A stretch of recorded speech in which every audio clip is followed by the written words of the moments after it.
Make them cry. What's up, guys? Hope you enjoyed that little clip there. That was some good old fun I was using with the new Ana Bray Sniper, the Frigid Jackal. This thing is crazy good in the Crucible. But in any event, how to obtain this weapon, you can get this weapon from collecting the resonant stems and using them to override the Rasputin music boxes. And there's 40 of them in total. You actually have to go farm them. It takes, God, I'm only at 20 and I've done it for like a day or so, so it's ridiculous. Eventually you'll get a drop from one of the music boxes that you can actually turn into Ana Bray for one of her exclusive weapons. I don't know which one's going to give you the sniper. I have all of them except for the sidearm right now, and I've only turned in 20, so you really don't, like, as long as you turn in like half, you should be able to get it. Alright, let's go over its perks. So it comes with that adaptive frame, a well-rounded grip, reliable and sturdy, 3 barrel options, arrowhead brake, likely vented barrel, greatly controls recoil, increases handling speed, small bore, dual strength barrel, increases range, increases stability, corkscrew rifling, balanced barrel, slightly increases range and stability, slightly increases handling speed.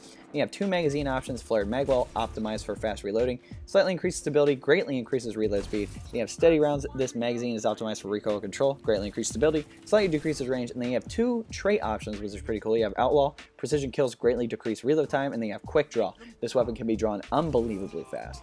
Here's a summary of what I use. So barrel-wise, I personally go with the corkscrew rifling for the increase to stability and handling. I definitely want this thing to be more stable because I want to move between my long-range engagements very easily without having to deal with a lot of kickback, so I can actually smack some headshots or maybe even some body shots. Headshots are definitely more warranted than body shots, but still, you definitely want some stability on this weapon. Mag-wise, I would go with steady rounds again for that increased stability. It does take off a little bit of range, but since it's a sniper, it doesn't really matter how much range you have. You can still map somebody with this thing.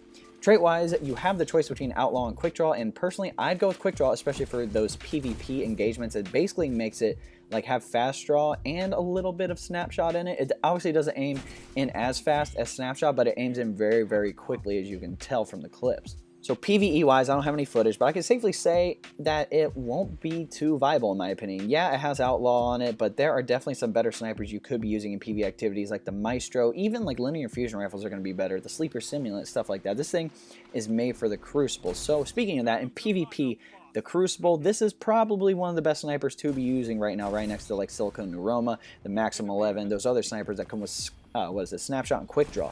With its stability and Quick Draw perk, it basically makes this thing a quick scoping laser beam. Like, it shoots pretty straight.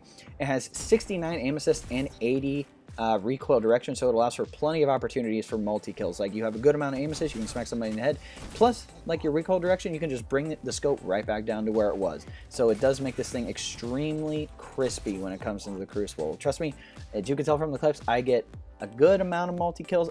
You know what, I just need to masterwork it so it becomes really good then. My ranking of the weapon is a 10 out of 10. Overall, the sniper is one of the best in its archetype, and in my opinion, one of the best in the game. Its perks and stats are made for the Crucible. I highly recommend getting those Rasputin music boxes done and eventually get this thing to drop for you. Like, it is nasty. It is pretty good, especially when you get like those big maps or anything like, oh, like Burnout or Distant Shore, or, well, not Distant Shore, it's Shores of Time now. Wow, idiot. Almost call it a Destiny 1 map. But still, this thing is crazy good. Get those Rasputin music boxes done. Pick this thing up. We're coming to the end of the video, guys, so if you want to help support me, there'll be a link below. It's the best way to support me. It'll take you to a 4-minute video. It's not Patreon or anything like that. I believe it's a lot better than Patreon. I believe you guys get a lot more out of it than if I were to do Patreon. But if you don't want to do that, you can always like this video, subscribe to the channel, and comment what you guys want to see below. I'm making content for y'all, so whatever you want to see, I will make content on it. I know I'm going to be dropping a lot of weapon reviews. Those Braytech weapons are awesome. Obviously, we have some Rasputin weapons, updated exotics with their exotic catalyst, which is going to be fun. So definitely need to get some of that stuff done and get that stuff out to you guys. But anyway, guys, hope you enjoyed this video. We'll catch you next time.